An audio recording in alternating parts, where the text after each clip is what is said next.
Welcome everyone, and thank you for joining us today for our virtual cocktail and cooking demo.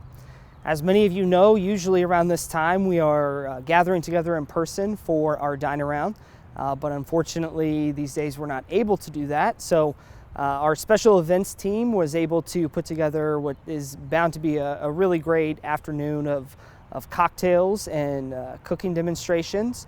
So today we are joined by Lindsay with Team Cocktail and Chef Nikolai from Grand Street Cafe. Team Cocktail is a fun lifestyle brand. They offer everything from shirts, koozies, cups, you name it. It's a really cool website. They're a local company, a family company, so I encourage you all to go check them out after this event's over with. You'll I'm sure laugh at some of the sayings that are on a lot of their t-shirts. We're also joined by Chef Nikolai from Grand Street Cafe.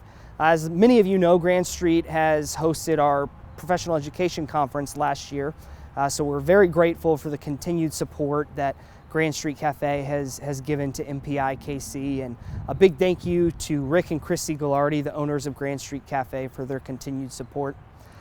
So we'll be joined by Chef Nikolai here soon, but before we get into Team Cocktail, I want to take an opportunity to once again thank Greg Turcott and the team at Harvest Productions. Harvest Productions has joined on with MPI KC this year as our platinum sponsor to be able to bring these virtual events to you from the comfort of your home. So we are extremely excited to continue this partnership and know we have some future events ahead getting to work with Harvest Productions. I encourage all the meeting planners out there, take an opportunity, take a moment and chat with Greg, send him an email, give him a call. You're going to be blown away by the professionalism and how just awesome they are when it comes to a lot of these virtual events. And certainly once we're able to meet in person again, Greg and his team are going to do a fantastic job at those in-person events. So thank you, Harvest Productions, once again. We'll have an opportunity to hear from Greg a little bit later today, but without further ado, I want to introduce Lindsay with Team Cocktail, and she's going to be sharing two of her favorite cocktail recipes with all you today. So enjoy. Hi everybody, thank you so much for having me. I am Lindsay from Team Cocktail, and I'm excited today to bring you, I have two awesome cocktails I think you're really going to enjoy. But to tell you a little bit about me first, Team Cocktail, we like to say we're a drinking company with a clothing problem. So if you check us out on our website or Facebook or Instagram, we have a whole line of really funny drinking inspired t-shirts, hats, koozies, all sorts of fun things like that. And we also love to do group vacations. So if you like to travel, we do all-inclusive trips to Mexico, we do cruises every January, and we partner with country music artists. We've got a lot going on. We like to say it's a lifestyle. So if your lifestyle is liking to travel and have cocktails and wear comfy clothes, then come see Team Cocktail. So today I'm going to start by making kind of a fall-themed cocktail going into, I can't even believe to say it, it's almost October, and we're going to be rolling into Halloween soon. So while the kids are getting their snack-sized candies, I have the perfect cocktail for all the parents to be making at home. So first, I don't know if you've ever tried Screwball whiskey. I'm not much of a whiskey drinker myself. I'm more of a vodka girl, if I'm being honest. But I found Screwball whiskey, which is a peanut butter flavored whiskey out of San Diego, California, and it is delicious. I love it. I love it by itself. And there's lots of different variations, but this is one of my favorite cocktails to make, and I like to call it the peanut butter cup. So what you're gonna do is you're gonna put ice in a highball glass, or really any glass that you have. We're not picky, right? We just wanna make a good cocktail. So ice in the glass, and then we're gonna use your jigger, or you can just free pour. You're at home, it doesn't really matter. It's your liquor to pour, right? So you're gonna do 2 ounces of Screwball whiskey. All right, that goes right in there. This stuff is so good. It reminds me, like, if you like to work out and you do peanut butter shakes, way better than those peanut butter shakes because it's got liquor, but tastes amazing. And then the second ingredient, which I'm having trouble opening, is Godiva chocolate liqueur. Oh my gosh. There we go. Got to use those muscles I was just talking about, right? Okay, so Godiva chocolate liqueur. So you're going to do 2 ounces of this right on top of the Screwball whiskey. All right. And then next up, we're just going to top with a little bit of half and half or cream or milk, whatever you prefer. I like to use half and half. Just a little splash. Okay. And then you're just going to use a spoon and stir that up. Okay. But the kids aren't the only ones getting the candy, because I feel like every cocktail deserves a good garnish. So we're going to garnish ours with a peanut butter cup. And if you have a toothpick or something, you can just put it in there or drop it in your drink, and then you have a fun little surprise at the end. So cheers. Oh my gosh, these are so good. It is delicious. So I hope that you'll give it a shot. I know maybe peanut butter whiskey sounds weird, but I promise you it tastes amazing. So again, this is the peanut butter cup. So moving on, let me fix up a couple things here. So we actually just got back from Mexico like a week ago. We went there. I have to say, if you're comfortable traveling, I know it's kind of a weird time to travel, but if you're comfortable traveling, now is the time to go. Mexico, the resorts were only at like 30% occupancy, so we basically had the resort to ourselves, and it was awesome. And had some of the best customer service and best cocktail service ever, which I really appreciate, obviously. And speaking of Mexico, I'm going to kind of transition into a totally different type of drink. So this is more fruity, great for summer or drinking on the beach or pretending that you're on the beach. So if you like a little fruit, it's healthy too, right? Because we're going to put some raspberries in there. So today, this one is called the Vodka Berry Spritz. Easy for me to say, Vodka Berry Spritz, okay? So what you're going to do is you're going to take a shaker, and you're going to put a 1/4 cup of frozen raspberries in the bottom of the shaker. Just like that.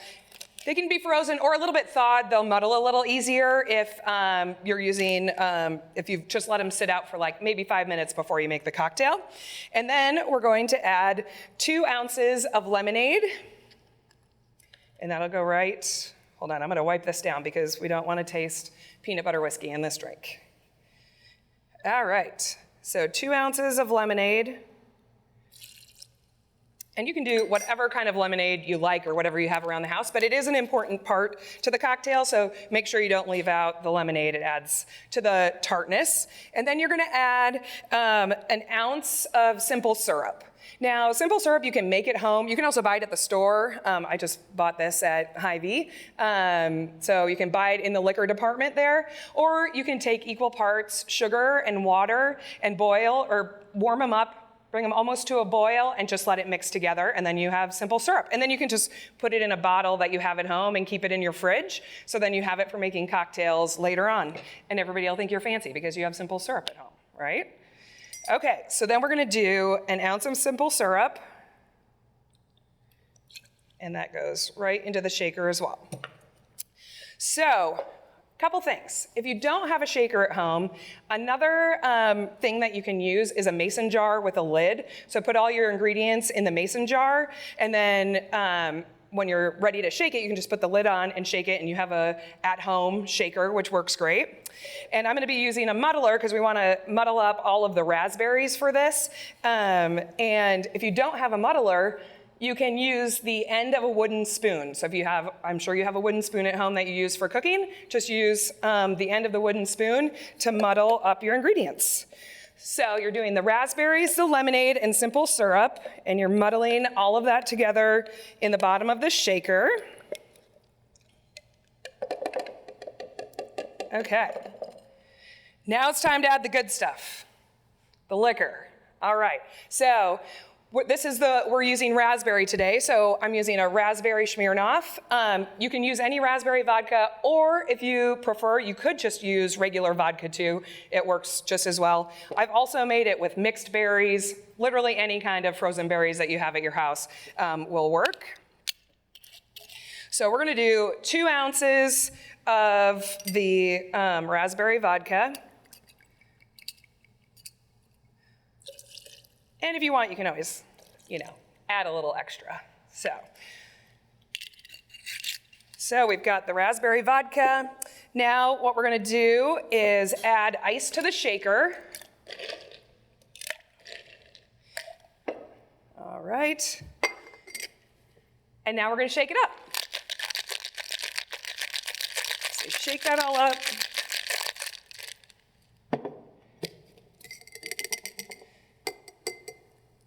Now, you could put this in any type of glass that you want. I like using the stemless wine glasses because I think it makes it look pretty and beachy. So, also, if you don't like fruit particles in your drink, then you could strain it as well. But I like to have the fruit in it. So, you pour that in, and then the last piece is adding, you're gonna top with club soda. So just pour a little, about an ounce and a half on top, and you have your vodka berry spritz. So cheers, see how pretty that is? Just reminds me of the beach. Oh yes, delicious. Another fun thing to do, especially if you're doing like a girls' brunch, or you're maybe doing like a baby shower or something, and you have champagne around, instead of doing the club soda, you could also top with champagne or Prosecco, and it is delicious. So these are the 2 cocktails that I have for you today, and I hope that you'll try them at home and enjoy them. Again, we've got the peanut butter cup cocktail with the screwball and Godiva, and then we have the vodka berry spritz with the raspberry vodka lemonade, raspberries all muddled up into a delicious fruity cocktail. So thank you guys so much for having me. I hope you have a great day. Thank you so much, Lindsay. Those cocktails look absolutely delicious. I can't wait to make them myself. So please be sure to take a moment to check out Team Cocktail online. I'm sure you guys are going to be able to find something on there that you enjoy. They're a fun local company. So thank you again, guys. With that, I want to take this opportunity to turn it over for a few words from Greg Turcott at Harvest Productions. Like I mentioned, Harvest Productions is assisting MPI KC this year with all of our virtual events. So with that, here's Greg. Hey Kyle, thanks so much.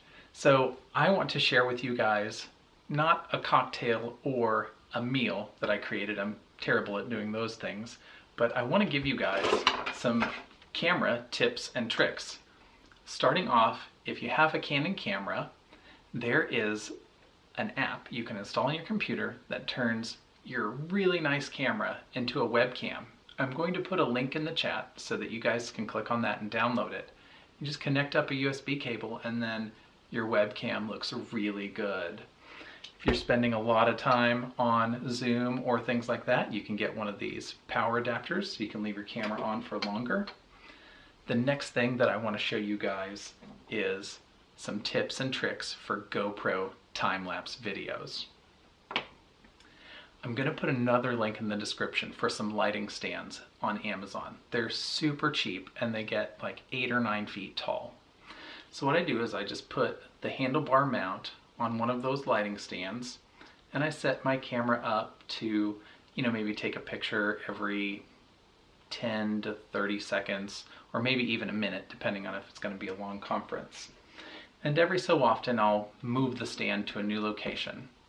And what that gives you is it looks like you have time-lapse cameras everywhere. I'm going to show you an example now from the United Soccer Coaches Convention we did in Baltimore this year. It was one of the last big shows we did before the shutdown.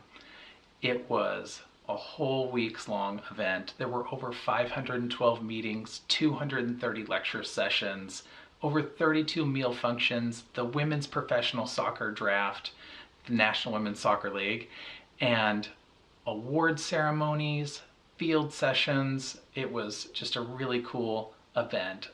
You'll get to see the trade show floor and a whole walkthrough. We had LED wall digital signage, and it was just a really fun event to get to do, and here it is.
Well, I hope you enjoyed that time-lapse video. Thank you so much for watching, and back to you, Kyle. Thank you, Greg, for that. So with that, I now want to take this opportunity to introduce Chef Nikolai with Grand Street Cafe. We are very excited to have him. I know this meal is going to be absolutely fantastic. So with that, I want to turn it over to Chef Nikolai at Grand Street Cafe. Hello, I'm Chef Nikolai, the executive chef here at Grand Street Cafe Lenexa. Thank you so much for joining the group. I want to make one of my favorite ways to eat a salmon, and I had this dish down in Iowa. It's called the French Market. It's probably the most simplistic dish I've ever had, but it was so memorable because it's spot on between seasoning, the amount of butter, the amount of cream, everything on that dish. I still won't forget it this day. I'm pretty sure I've never perfected it the way I've had it, but I'm still trying, so I just want to give you guys the scoop and let's see what I can do with it. So when it comes to this salmon, for this dish, you always want to start with the item that takes the longest to cook. So in this case, I have this nice Atlantic salmon. I did skin on because it's very nutritious, but you have to score the skin so that way it doesn't buckle up on you. Okay, so let's start seasoning. I have my basic seasoning, which is salt and white pepper. Black pepper works fine too, but white one, I don't want to see black specks in my food. So this way it's a lot better. So season both sides, map it up. I got my pans nice and hot over here. And you'll see with these pans, they heat up very fast, okay? So I'm not going with butter, I'm going with a little oil because it's more neutral. It's not gonna burn on you. Okay, we're doing skin side down because I want a nice crispy skin. If someone gives you fish with the skin on, it's not crispy, kind of fits the purpose, okay? So we're going very nice crispy skin side down. Just let it do its thing. Change your gloves, obviously, gotta keep it sanitary. So as the salmon cooks, I wanna start my potatoes. I normally like to eat my salmon between medium to medium well. It's really up to you. You know, this is just a basic Atlantic chinchillian salmon. So really, unless it's Arctic char or any of those other salmons, you know, you could eat this one medium well. Medium rare, you want a classier salmon. Here you go. So my new potatoes. The new potatoes are just baby potatoes. Okay, they're more buttery, more creamy. They're tiny guys, okay? I'm gonna give it about 5 or 8 of these guys. It's just for one salmon, so you don't wanna do too much. Okay, and I'm gonna do a little bit of oil in this guy. Nice medium heat, not too high, because you gotta cook it internally. Okay, and I'm gonna cheat a little bit, give it a little bit of butter and oil on this guy, because I want nice brown color with my potatoes. Okay. Yeah, then we're just gonna play around with these. And you'll see what I'm talking about between the color. It's absolutely seductive. I've been cooking with Grand Street for about 3 years. Started out as their sous chef down at the Plaza for a year. Got promoted to this location. And I've been running this restaurant for about 2 years. So altogether with Grand Street, about 3 years. Great family to work for. Family owned. The owners come in. I mean, they'll do their work. They'll do their part. They're very, very taking care of the employees type of people. But it's a good restaurant. We do a lot of caterings, a lot of banquets for people. Obviously after the coronavirus, it's a little tougher these days, but mostly that's what we're known for. So for these guys, you just want to be patient on the salmon. You'll see it kind of cooking there, and you'll see what I'm trying to go for. As a percentage of thickness, if your salmon's this thick, I'm doing the skin side down to about right here. And you'll see it change because it's not so, it's almost like a ghost. It's transparent, it's very see-through. And once it cooks, it changes it to white, okay? So don't ever feel scared about this. Just look at your fish and it will turn white at the bottom. Okay, I'm gonna trim my heat down on these guys, kind of give it a little toss.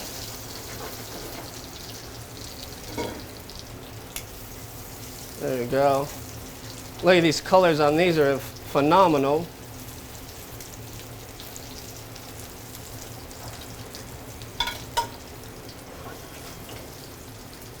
Right. So we're almost there, and you'll see it. So I'm going to flip my fish with my fish spatula.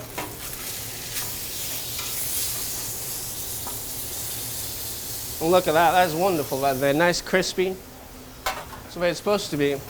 Okay, so I'm going to continue cooking it. You can toss it straight in the oven once you flip it, then you'll just cook it out in 5 minutes. It'll be perfect. But since we got a while on these potatoes, I'm just gonna cook everything on the stovetop. There's no need to be concerned. It's just, remember, it's just food. Food's easy.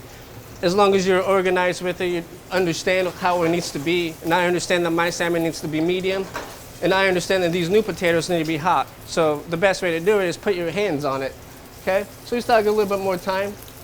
And just watch your color on these guys. And normally people would add herbs to these. I just don't want to add the herbs yet because I just don't want them to wilt, okay? So we'll do that at the very last, and I'll show you how to do that. That's my secret to it. Okay, flip that salmon a little bit down there.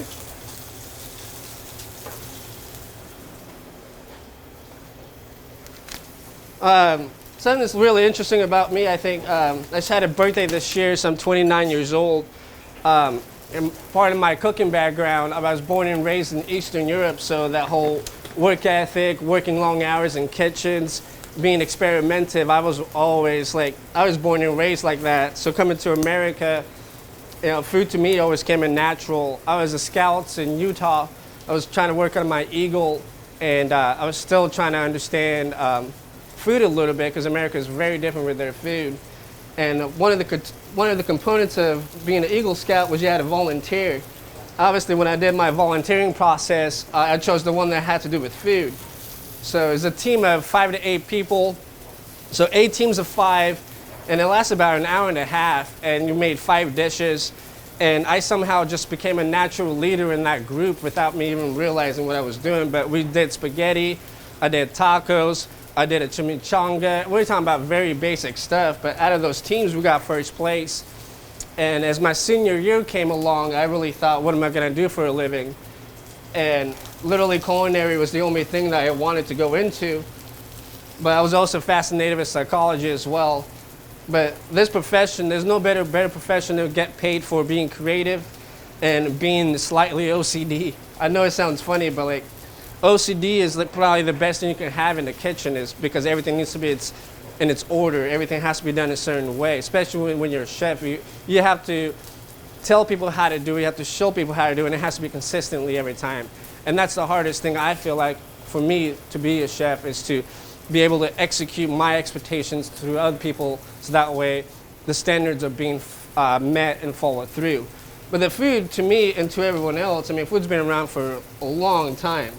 Everything else is just communicating with your team and having a good menu that everyone else can produce.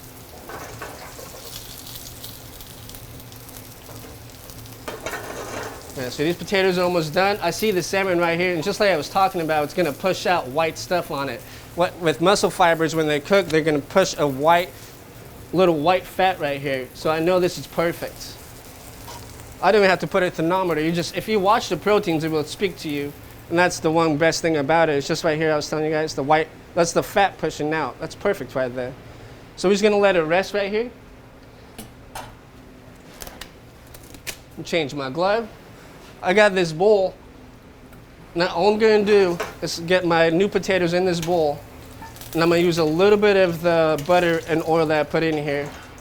So it gives my herbs a little bit of something to stick to. Just a little bit, not too much. Okay, take it off. We're gonna season it right when it's hot. If you season it when it's cold, it's not gonna stick onto your potatoes. Okay, so season it right when it's hot. And I got these wonderful herbs, and with this herbs, I did a little bit of dill, parsley, and oregano. And see how it's hot, it's gonna catch all these ingredients right here. It's gonna make it stick. And that's literally the best thing you can do. Okay, so then we're just gonna have fun and plate the dish. And it's very easy. All you're gonna have to do is just do your potatoes, and creativity on this counts a lot. So don't be scared, okay? It's very easy. Let me get these leeks in there too. There we go. And I'm using the same pan that did my potatoes, vegetables and vegetables. Okay. And those don't cook long too, because you're just blanching salted water for about less than a minute, okay? I'm gonna keep these hot. I wanna do it at the same time. So we have our new potatoes. We have our salmon that's nicely rested. There we go. Let's add just a little bit of salt for the leeks. Not too much, because we already seasoned it. Okay, nice tossy toss. All right, let's play it around. Let's make it look nice. Everything's hot, good to go. I think this dish is it's honestly part of my favorite season because it's almost fall here. And this dish speaks to its season. You can't beat that. Okay, so then we're just gonna garnish with bright colors around the plate. Honestly, this is like what I'm talking about, is having fun with your food. Doesn't have to be too Michelin star or very hectic or crazy. Just want to put the ingredients on the plate so that way they can see the colors. You can see what you're gonna eat.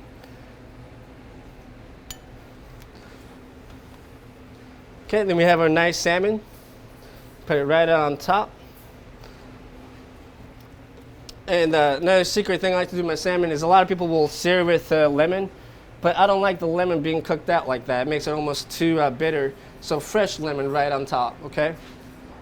And I think the hardest part about this dish is my aerated Parmesan cream, which all that means is you're adding air to a cream because cream's already heavy and it's fat. But if you add air to it, I swear it's more fluffy. It's the best way to cheat your calories.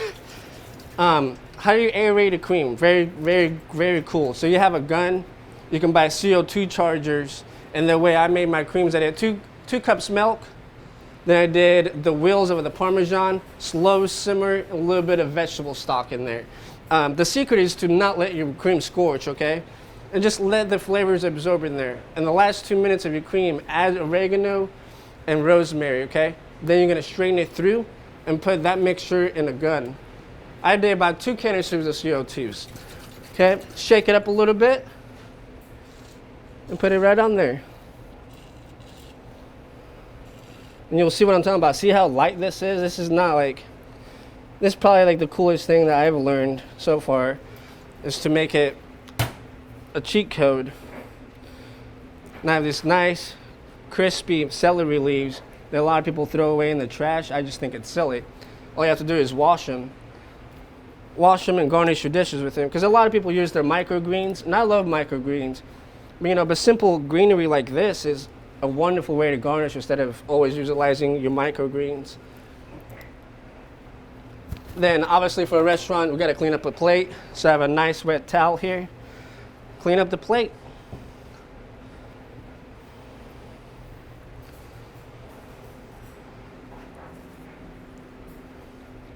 So we have a pan-fried Atlantic salmon with newborn potatoes, herb, heirloom caper relish.